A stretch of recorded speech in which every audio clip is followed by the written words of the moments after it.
그 쿠킹 클래스를 시작하도록 하겠습니다. 자, 오늘 시연한 메뉴는 조금 전에 보여드렸던 그 네 가지 메뉴인 저염 볶음밥과 닭고기 모듬 채소 모듬구이, 도라지 초무침, 저염 양파 피클의 네 가지 순서로 진행을 할 것이고요.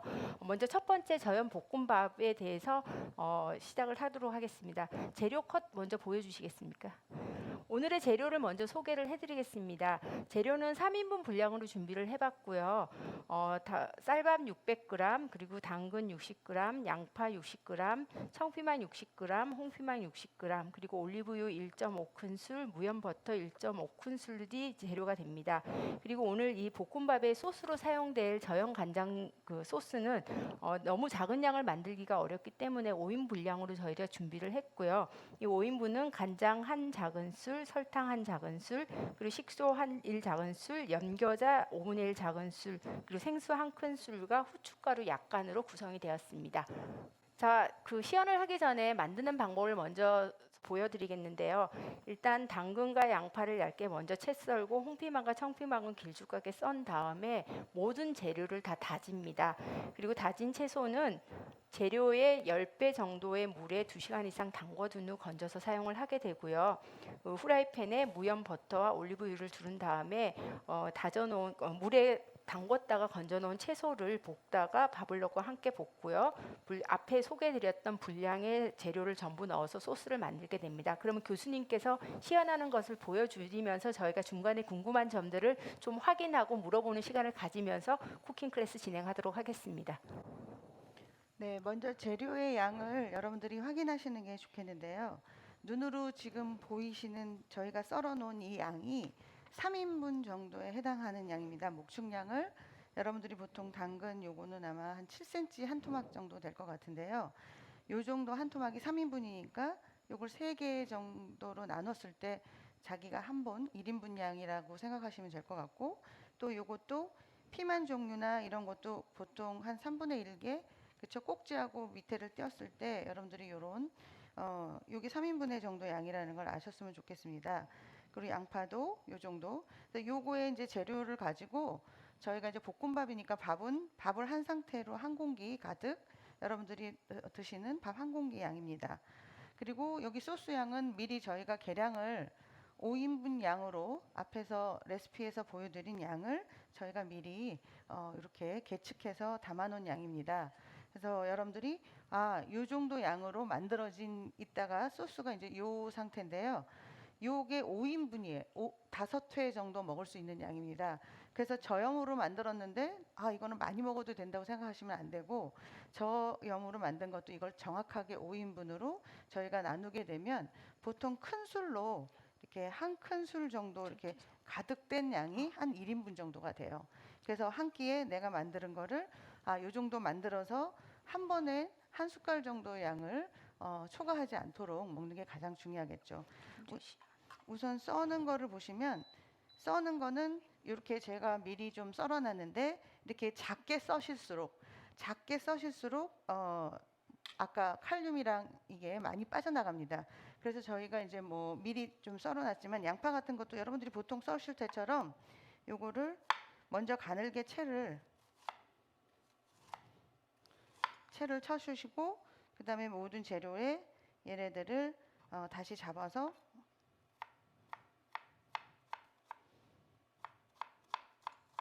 이렇게 잘게 썰어 주시면 됩니다. 그래서 저희가 미리 이렇게 다 담아놨는데요. 제일 중요한 거는 앞에서도 발표에서 여러분들이 보셨지만 이 양이 3인분 정도 양인데 1인분씩 준비하기는 굉장히 힘드니까 자기가 하루 정도 먹을 양의 야채를 썰으신 다음에 이렇게 물에다가 전부 다 이때 물에 담글 때 지금 저희는 시연을 하기 때문에 큰 볼이 없어서 작은 볼에 담그긴 했는데요. 가능하면 재료 양의 10배 이상의 그 충분한 물 속에 담그는 게 칼륨을 줄이는 데 보다 도움이 될 것 같고요. 혹시 근데 교수님께 저희가 아까 앞에서 시연하시면서 그 중량이나 모양을 보여드렸는데 만일 집에 저울이 없는 경우라면 이 양을 알기가 굉장히 어렵거든요. 근데 만일 저울이 없다면 이 다진 거를 어느 정도 계량을 하면 좀 도움이 될까요? 지금 이렇게 잘게 다진 것 같은 경우는 한 숟갈로 이렇게 하나를 떴을 때 가득 요게 한번 10g 여기 정도가 떠보자. 됩니다. 그래서 여러분들이 뭐 가장 정확한 거는 저울을 요새 저울값이 그렇게 많이 안 비싼 거 계량을 사실 수 하셔서 매번 사실은 한 일주일만 하시더라도 아마 자신들이 목축량이 생기실 거예요. 그래서 그렇게 항상 계량을 처음에 하셔서 익숙해지시는 게 좋고, 물도 지금 시간을 정확하게 2시간 정도를 저희가 실험을 해봤을 때 보니까 2시간 전까지는 잘 안 빠져나가요, 칼륨이. 그래서 반드시 2시간 이후를 또 저희가 3시간, 4시간 이렇게 담가서 분석을 해봤는데 2시간 이후에는 유의적으로 빠져나가는 양이 더 되지 않습니다. 그래서 저희가 가장 좋은 거는 이렇게 미리 뭐 냉장고나 이런 데서도 여러분들이 물 이런 거에 타퍼웨어에 담고 미리 먹을 야채양을 자기네가 이렇게 써서 아까 2시간 정도를 미리 해놨다가 건지셔서 다음 요리에 저희가 오늘은 4가지 요리지만 다른 요리를 하실 때도 자기 먹는 양을 한 다음에 건지셔서 사용하시면 좋을 것 같습니다. 그래서 저희가 이렇게 건지는 거는 미리 이렇게 요거를 건져서 채소를 이제 다 건져서 이제 만약 볶음밥을 만들 때 여러분이 맨 먼저 제가 지금 저기 불을 올려놨는데 저희가 이제 기름을 올리브유도 넣고 그다음에 제가 버터를 살짝 같이 넣고 볶을 겁니다. 혹시 저희가 대부분 집에서 음식을 하게 되면은 주로 이제 식용유나 이런 걸 많이 쓰는데 혹시 무염 버터랑 올리브유로 해야 되는 그 했을 때 좀 좋은 점이 뭐가 있을까요? 이 저염은 제일 이제 문제가 맛이 안 나는 거예요. 염도도 낮춰야 되고 다른 거를 또 이렇게 물에서 뺐기 때문에 채소 맛이 떨어진 상태에서 가장 이렇게 향이나 색깔이 좀 많이 나줘야 되는데 발연점이 낮은 버터나 이런 올리브유 같은 경우는 보통은 잘 볶을 때 많이 사용하지 않지만 특히 저염 요리에서는 이 2가지 사용을 하시면 색깔이 굉장히 잘 나고 고소한 향이 많이 나서 여러분들이 보통 저염이라고 느끼지 않을 정도로 맛있게 볶아질 수가 있는 게 특징입니다. 지금 그래서 아마 그 저희가 이렇게 온라인으로 진행하기 때문에 그 집에서 시청하시는 보고 계시는 분들한테는 전달이 안 되는데요. 지금 여기에 그 버터 향이 이렇게 굉장히 많이 올라오고 있거든요. 그래서 맛이 있는 음식은 물론 이제 저희가 저염 식사를 했을 때 저염이 대부분 맛없다는 이미지를 굉장히 많이 갖고 있는데요. 이게 그 냄새나 아니면은 그 눈으로 보는 색깔이 있을 때 훨씬 저염 식사도 맛있게 먹을 수 있기 때문에 아마 저희가 일부러 했고요. 그리고 이제 버터를 사실 때 가염된 것도 있고 무염도 있기 때문에 가능하시면 무염 버터를 이용하시는 게 훨씬 도움이 많이 될 것 같습니다. 자, 지금 이제 전달은 안 되지만 열심히 교수님께서 재료를 볶고 있고요. 이게 볶여진 다음에 이제 밥을 넣어서 같이 볶아주고요. 대부분 밥 한 공기를 했을 때 밥 한 공기가 어느 정도인지 지금 감이 집마다 공기 그릇이 굉장히 다르거든요. 그러면 밥 한 공기 기준을 어떻게 보면 되냐면 요즘은 우리나라의 그 햇반이 나와 있잖아요. 그 햇반 하나가 밥 한 공기다라고 생각을 하시면 굉장히 좋은 그 레퍼런스가 될 것 같습니다. 네. 네, 그래서 지금 저희가 물에서 바로 빼서 이렇게 튀기는데 워낙 물에다서 여러분들이 체에다가 한 10분 정도 받쳐 놓으시면 이렇게 튀는 일이 조금 적으실 거예요. 지금 저희 시연하는 데는 바로 물에서 건지다 보니까 좀 물에 튀었는데요. 이렇게 해서 밥을 이렇게 볶습니다. 그래서 밥을 골고루 이제 이럴 때는 반드시 밥이 좀 찬 밥으로 여러분들이 좀 식혔다가 하시는 게 훨씬 더 볶는 데 도움이 되고요. 그다음에 약간 물기가 좀 적은 상태, 좀 된 밥이죠. 된 밥으로 했을 때 여러분들이 고슬고슬하게 잘 볶아집니다. 그래서 식힌 밥을 이렇게 잘 볶으시는 게 도움이 되겠죠.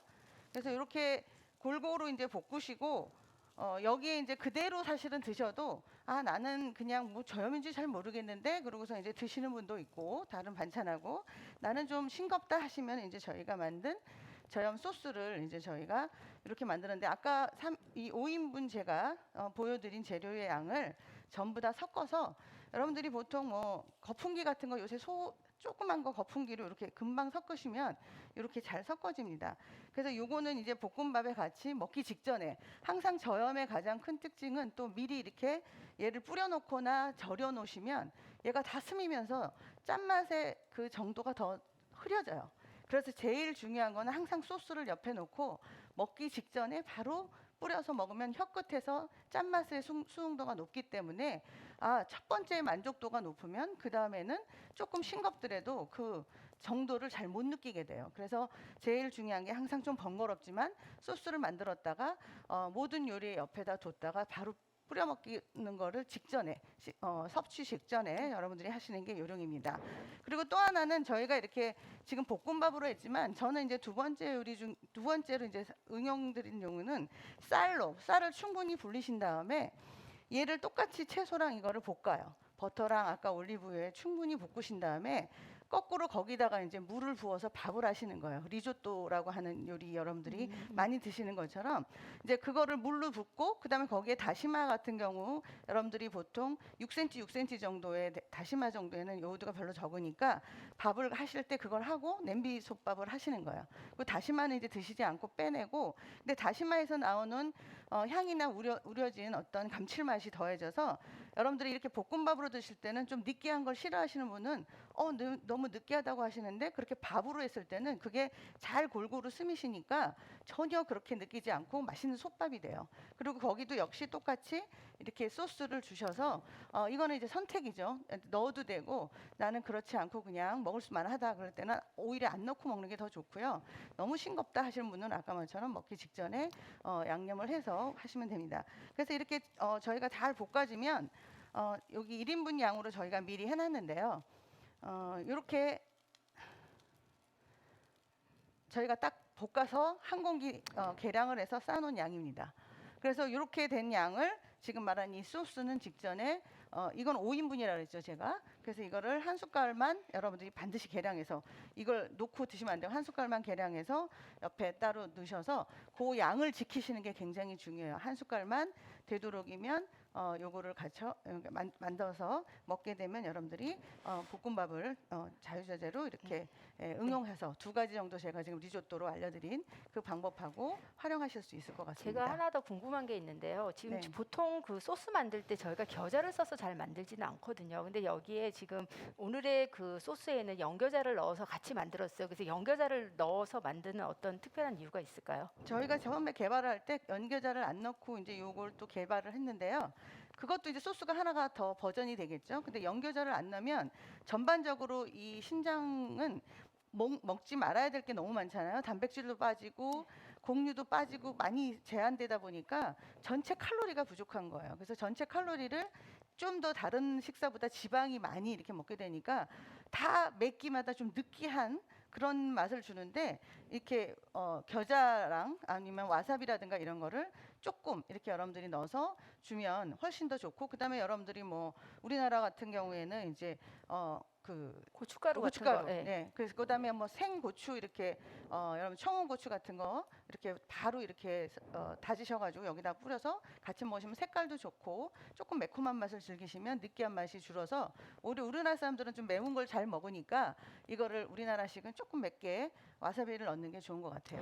실제 오늘은 이제 여러 가지 메뉴를 같이 하기 때문에 저희가 이게 저염 볶음밥에 특히 단백질을 별로 보강을 하지는 않았는데요. 만일 집에서 이렇게 세 가지 네 가지를 하기가 되게 어려울 경우가 있습니다. 이제 이런 경우라고 하면은 이 볶음밥을 할 때 재료 속에 내가 하루에 먹어야 될 단백질 양을 넣어서 한다면은 그 하나만으로도 오늘 한 끼 식사가 구성이 될 수 있지 않을까라고 생각을 하고요.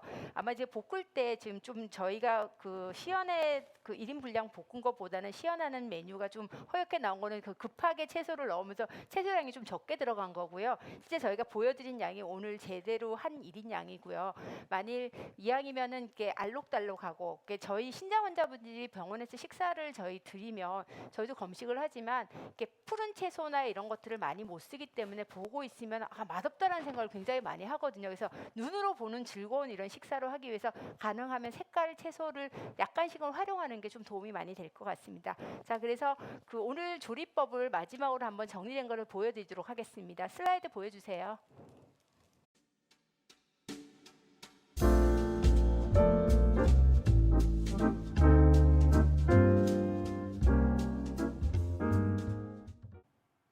자, 이제 두 번째 메뉴를 시작하도록 하겠습니다. 두 번째 메뉴 재료 소개 슬라이드 잠깐 보여주시겠습니까? 자, 두 번째 메뉴는 닭가슴살 채소 모든 구이입니다. 재료는 역시 3인분 분량으로 준비를 했고요. 닭가슴살 120g, 가지 60g, 호박 60g, 양파 60g, 새송이버섯 60g 하고요. 색깔을 내는 파프리카 빨간색을 30g을 넣고 올리브유 한 큰술과 후춧가루 약간이 기본 재료에 포함이 됩니다. 그리고 오늘 두 번째 여기 닭가슴살 채소 모든 구이에 사용될 저염 간장 소스 다시 한번 간단하게 5인분 만드는 재료를 소개를 드리면 발사믹 식초 5큰술, 그다음에 올리브유 한 큰술, 진간장 한 작은술, 설탕 2작은술, 다진 양파 5g, 그다음에 다진 마늘 5g으로 구성이 되도록 하겠습니다. 자, 그러면 만드는 방법은 우선 닭가슴살을 한 입 크기로 썰어서 올리브 오일과 후추에 가루에 넣어서 한 30분 정도 재워둡니다.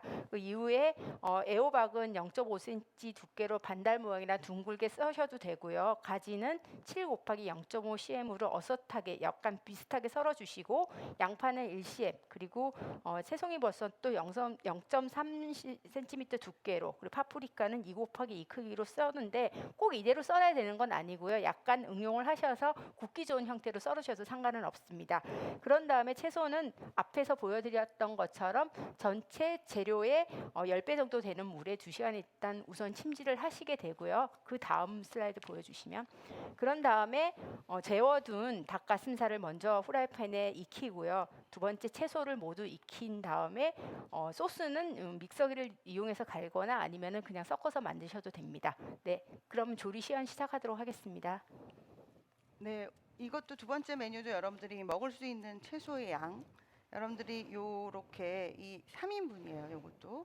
그래서 옆에 이렇게 썰어 놓은 거는 지금 1인분 정도 양이니까 준비는 이렇게 3인분으로 하셔서 얘를 이제 뭐 사실 아까 볶음밥에 넣는 채소도 요거로 바꿔 먹을 수도 있는 거고, 볶음밥 종류를 채소 종류는 허락하는 종류의 양을 정확히 종류별로 여러분들이 다양하게 먹을 수 있는 거죠.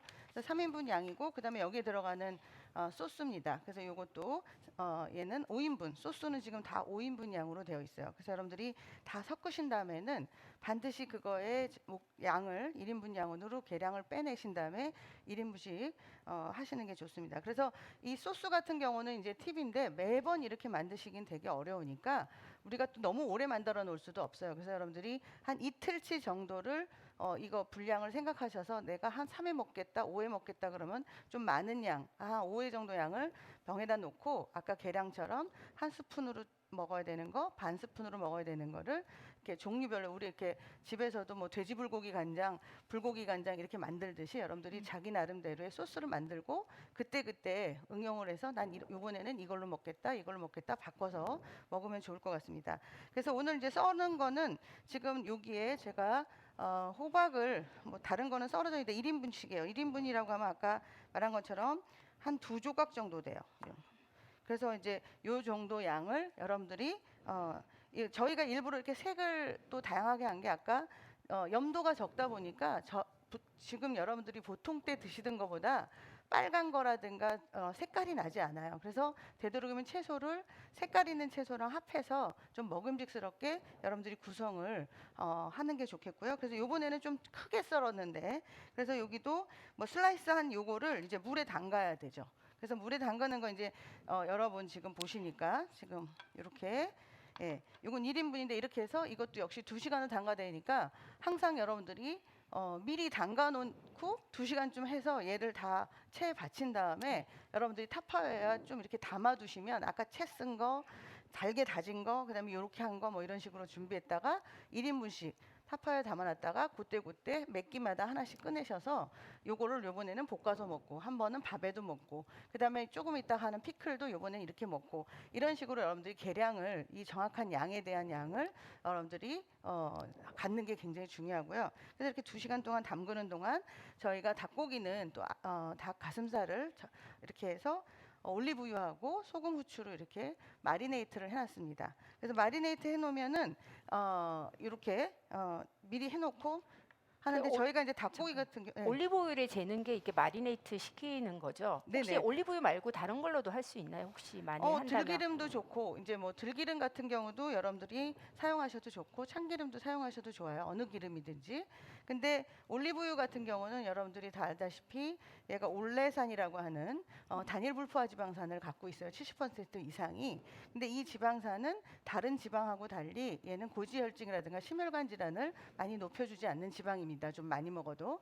그래서 주로 여러분들이 이제 드실 때는 이 올리브산을 뭐 전체 지방 중에는 한 7대 나머지 지방을 3 정도 사용하신다고 보통 사용하시면 좋을 것 같습니다.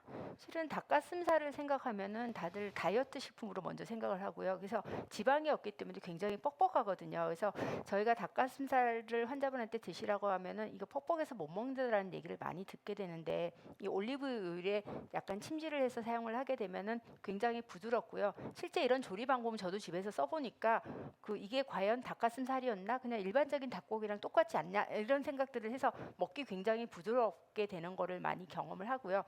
특히 이제 닭가슴살 같은 경우는 요즘 이제 워낙 그 닭에 포장돼서 가슴살만 파는 경우도 굉장히 많이 있는데 보통 한 덩어리가 한 100에서 150g 정도 된다고 보시면 되겠죠.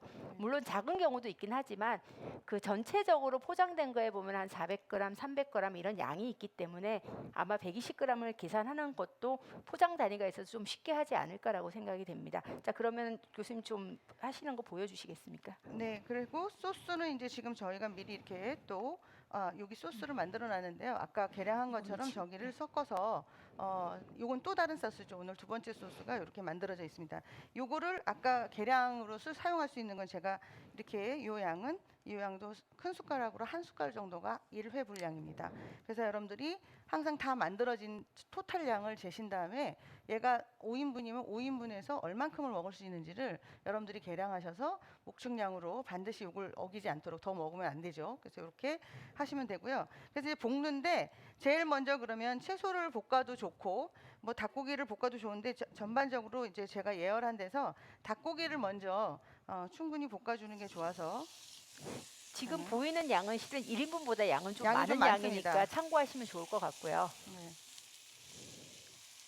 그래서 여기 올리브유나 아까 말한 것처럼 이제 뭐 들기름도 좋고 하는데 색깔이 나도록 항상 중요한 게 저염은 좀 허옇게 삶은 것보다는 조금 이렇게 구이에서는 색깔이 좀 과하다 할 정도로 조금 놔주는 게 좋습니다. 그래서 이렇게 노릇노릇 먼저 구우시고요. 만일 이게 고기가 두껍게 썰리면 되게 익기가 어려우니까 그 고기 닭고기를 좀 썰 때도 약간 저며서 옆으로 비슷하게 쓰는 게 훨씬 좋을 것 같죠, 그죠, 교수님? 네, 그러니까 아까 저며서 이제 조금 더 이렇게 하는 게 좋고 또 아까 다진 게 많다 보니까 물을 칼륨을 많이 빼려면 다지는 게 좋은데 다 잦아서 먹으면 자존감이 너무 떨어져요. 너무 잦은 걸로. 그러니까 사람이라고 하는 거는 다양하게 해야 되니까 사이즈도 약간 이렇게 좀 굵은 약간 이 정사각형 모양도 좀 썰어야 되고 어떨 때는 좀 씹히는 맛이 덜도록 이렇게 닭고기도 조금 크게도 쓸고 어떨 때는 지금 말한 것처럼 슬라이스해서 넓적한 모양으로 하시고 요거라도 이제 다양하게 좀 여러분들이 쓰시면 모양이나 만족도가 좀 달라질 것 같아요. 만일 연세 드신 분 같은 경우에 이게 닭고기가 드시는 것도 또 부담스럽다면 치아가 없거나 그럼 좀 다져서도 드셔도 볶아도 상관이 없겠죠. 만일 한다면. 예. 뭐 안심도 좋고 다른 고기도 여러분들이 그래서 기름기가 좀 적은 부위를 쓰셔야지 이 신장병 환자분들한테 합병증으로 많이 오는 게 나중에는 고지혈증이라든가 이런 게 문제가 되거든요. 그래서 되도록이면 고기를 먹되 좀 기름기가 적은 포화지방산이 적은 이런 안심이라든가 지금 이런 닭가슴살에다가 이런 것들을 이렇게 구우시면 색깔이 지금 노릇노릇하게 나는 게 보이실 거예요. 그럼 굉장히 저염 아니게 벌써 이렇게 색깔이 나서 그래서 이렇게 색깔이 나고 어느 정도 색깔이 났을 때 이제 이런 채소도 같이 볶는 거죠. 그래서 프라이팬이 클 때는 따로따로 볶아내지 않고 같이 넣으셔도 되는데 제일 먼저 온도가 다 다르기 때문에 제일 중요한 거는 항상 따로 이렇게 볶아내시는 게 가장 좋은 거예요. 그래서 이제 먼저 육류를 볶아내시고 이렇게 해서 노릇노릇 그래서 시간을 충분히 줬으면 얘를 이제 다 볶아졌다고 그랬을 땐 볶아내시고 그 다음에 여기에 이제 다시 불이 꺼졌네. 네. 다시 해야 돼. 됐어. 그러면 이제 이렇게 가지랑 기름을 조금 그렇죠? 둘러야 될 예, 것 같아요. 물로 저기 그다음에 기름을 약간 물에 담갔던 거라고 생각하셔야 돼요. 물에 담갔다 뺀 거를 키친타올로 이렇게 불에 하실 때는 아까도 막 튀었는데 이거를 물기를 좀 제거를 하신 다음에 좀 충분히 뺀 지금도 다음에 이제 튀는 소리가 예, 좀 예. 나긴 나거든요. 이렇게 지글지글 한 상태에서 여러분들이 곱게 이렇게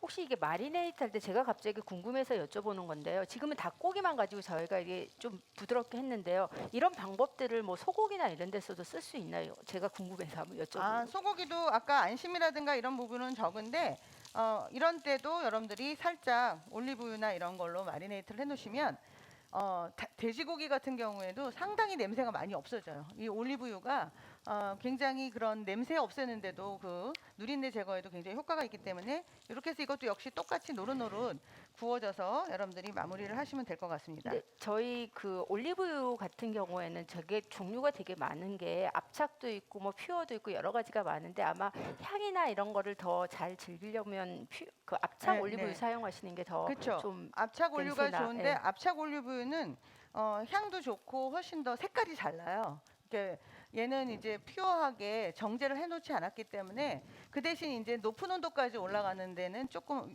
해서 여러분들이 이제 그것도 두 가지를 섞어도 좋고 드레싱할 때는 주로 사실은 압착 올리브유가 네. 좋고 그다음에 구울 내가 너무 때는 허연 야채를 한다 그럴 때는 올리브유가 아까 말한 압착이 좋겠죠. 근데 색깔 있는 채소는 그렇게까지 굽지 않아도 되면 아까 퓨어를 사용하셔도 좋을 것 같습니다. 아마 샐러드 소스 만드는 용도랑 조리 그러니까 프라이팬에서 구울 때 약간 구별해서 쓰시는 것도 좋고 아마 그 가격도 저희가 보면은 압착이 조금 더 가격이 더 비싼 편이거든요. 그래서 조리의 상황에 따라서 적절한 것을 선택해서 드시면 훨씬 더 좋을 것 같은데 오늘 소스에 발사믹 식초를 넣어서 사용을 하는데요.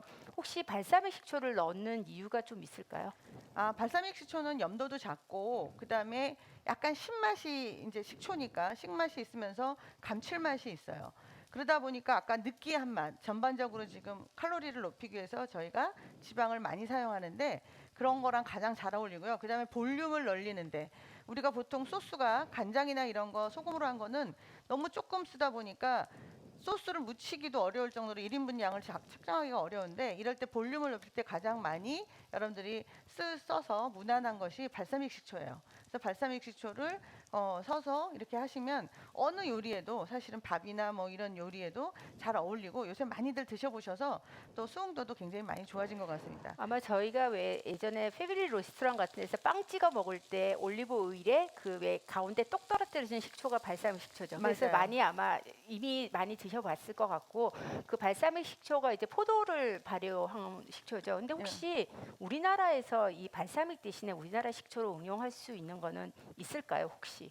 우리나라 만일 하면. 거에서는 지금 식초들이 아직은 뭐 과일 식초들이 많이 안 나오는데 이럴 때도 이제 식초를 보실 때 집에서 뭐 감식초나 막 이런 거 많이 드시는데 이게 성분을 잘 보시고 드셔야 돼요. 과일에는 칼륨이나 인이나 이런 게 식초 발효가 되더라도 무기질은 남아 있거든요.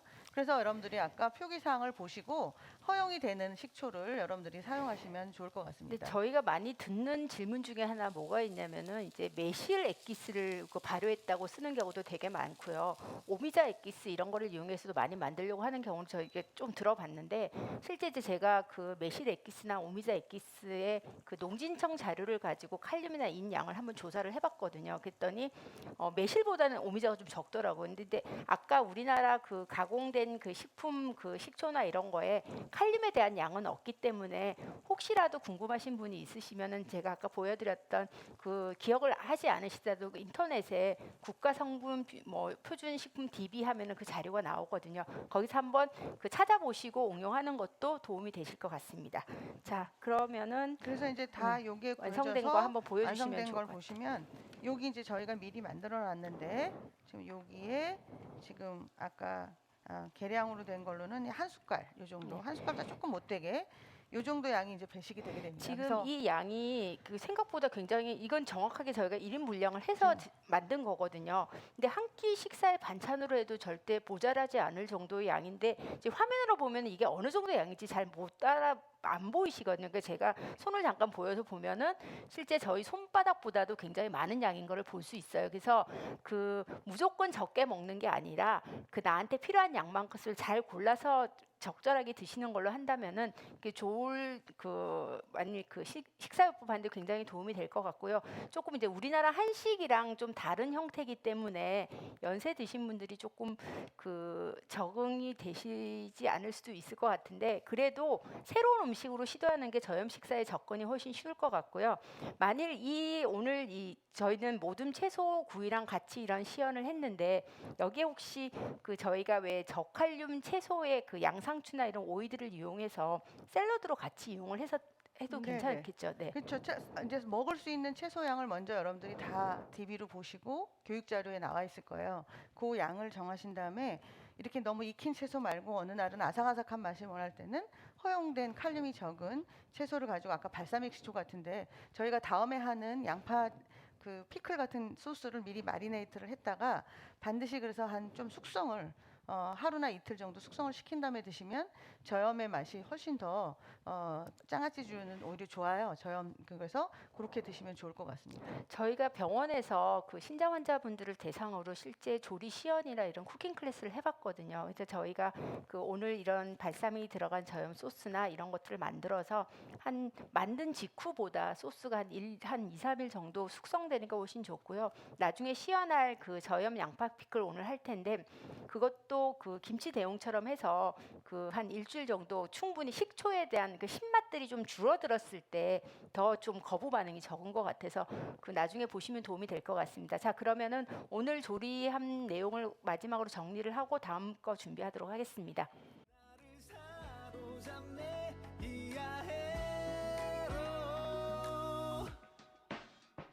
네가 좋아 너무 좋아 내 모든 걸 주고 싶어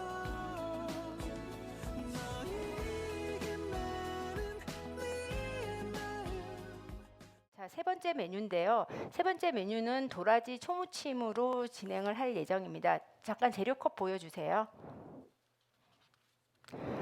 도라지 초무침은 재료가 간단하고요. 도라지 30g, 그 깻잎 10g인데, 제가 지금 보다가 약간 오타가 나왔는데요. 이 도라지 30g은 1인분에 해당하는 양이네요. 제가 잘못 고친 것 같고요. 이 양이 1인분이고, 저염 고추장 소스에 고추장 2분의 1큰술, 식초 1 작은술, 사과주스 1큰술, 설탕 1 작은술, 참기름 1 작은술로 저염 고추장 소스 5인분을 만들도록 하겠습니다. 도라지와 깻잎은 1인분이라는 거 좀 참고해 주셨으면 좋을 것 같고요. 다음 슬라이드 보여주세요.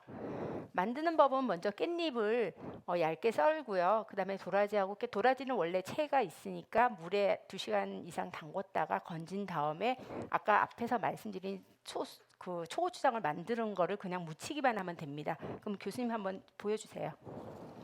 자, 이 도라지는 지금 미리 쓴물 빼듯이 오늘 물에 빼는 거는 이제 저희가 시연을 안 할 텐데요. 요거를 물에다가 충분히 아까 2시간 빼서 건지셔야 되고 그다음에 깻잎 같은 경우에도 여러분들이 이렇게 돌돌 말아서 표면적이 많을수록 많이 빠지니까 얇게 이렇게 가는 채를 썰어 주십니다. 스탠폰. 그래서 가는 채를 썰어줬을 때 물에다 담궜다가 묻힐 수 있는 빼는 건 그릇. 똑같이 진행이 되겠고요.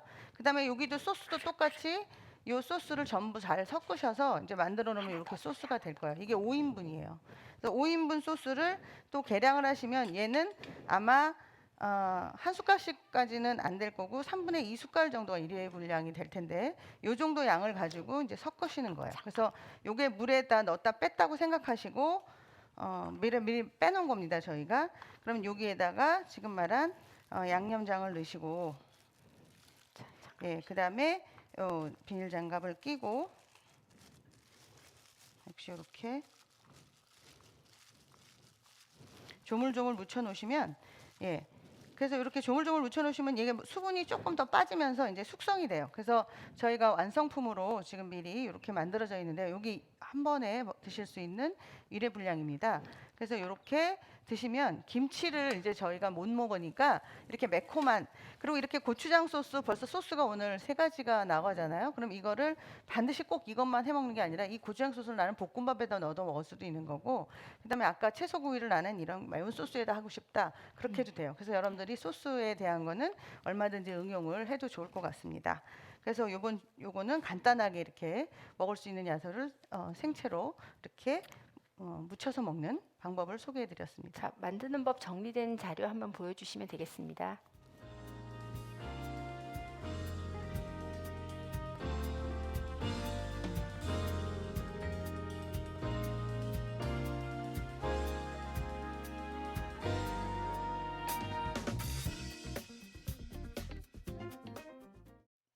오늘의 마지막 메뉴입니다. 오늘 이제 저염 양파 피클이고요.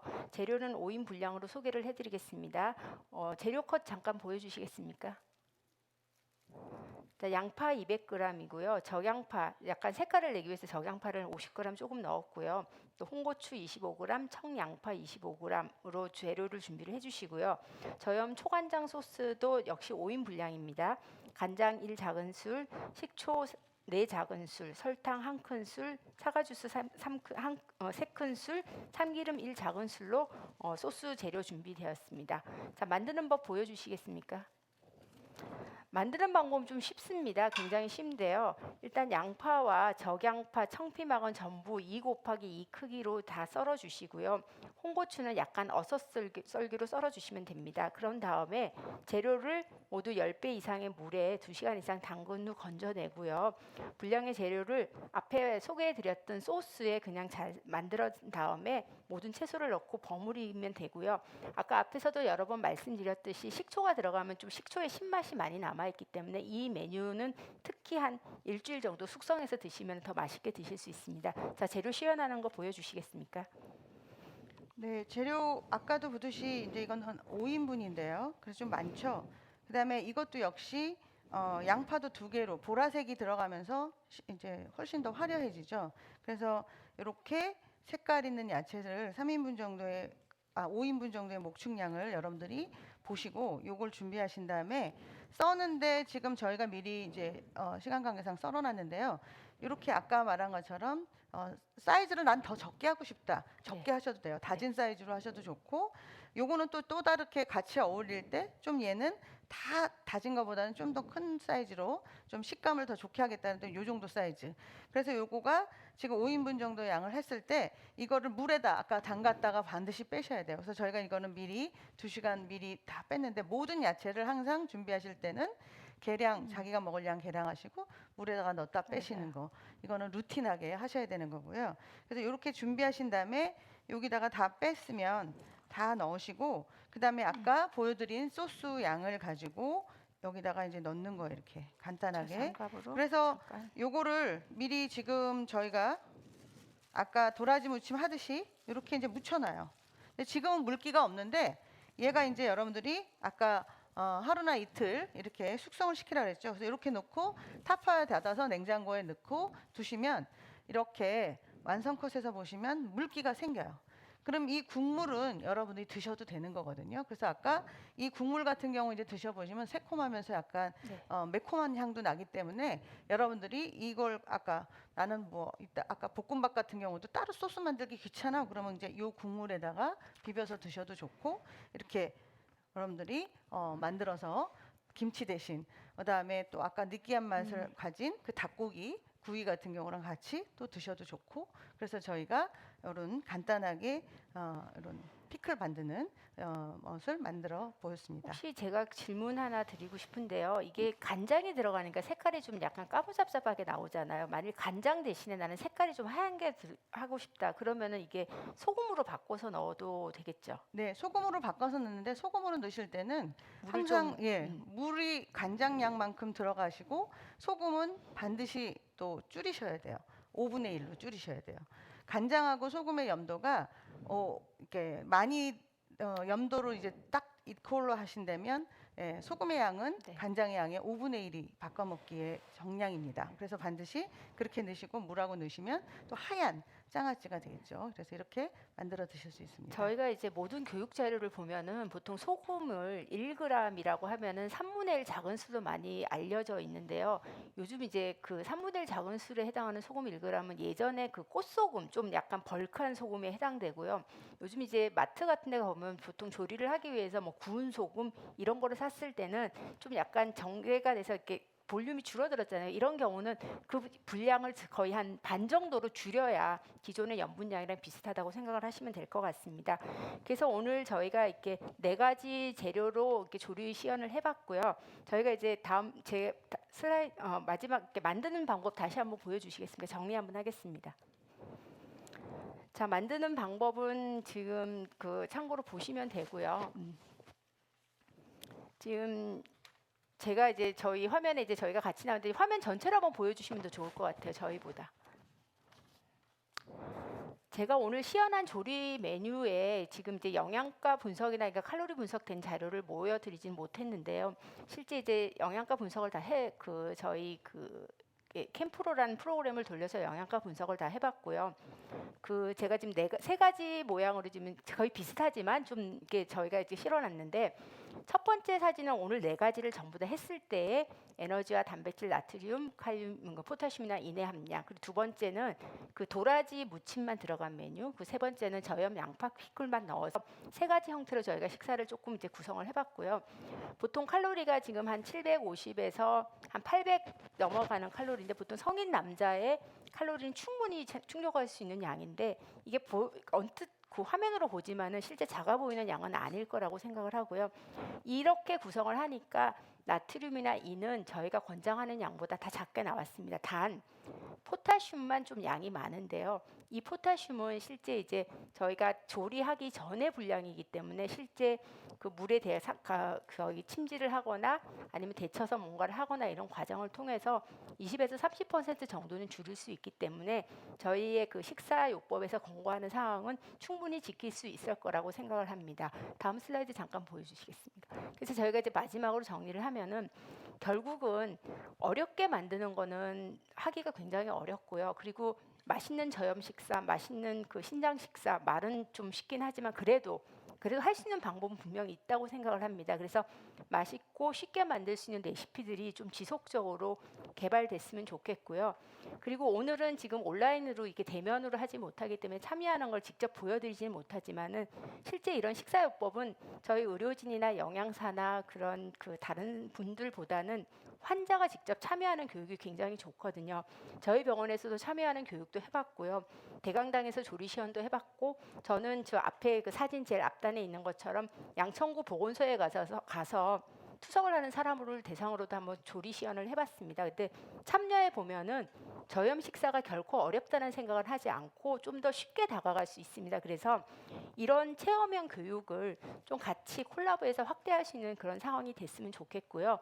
마지막으로 앞에서 강의해 주신 이인석 선생님도 소개해 주신 것처럼 다른 나라의 같은 경우는 본인이 직접 글 넣어서 계산할 수 있는 이런 사이트들이 많은 것처럼, 요즘은 책보다는 이북으로 하거나 아니면 유튜브나 SNS를 이렇게 활용을 해서 하는, 환자들이 직접 정말 아까 그 식단형 제품에 대한 질문도 해주셨지만, 학회나 이런 근거가 좀 확실하게 한 그런 그 근거 베이스에서 이런 것들을 만들어 준다면은 환자나 아니면 환자를 진료하시는 의료진 선생님이나 좀 쉽게 이런 것들을 이용해 보시라고 쉽게 얘기할 수 있을 것 같아서, 이렇게 됐으면 좋겠다고 생각을 하고 오늘 쿠킹 클래스는 마치도록 하겠습니다.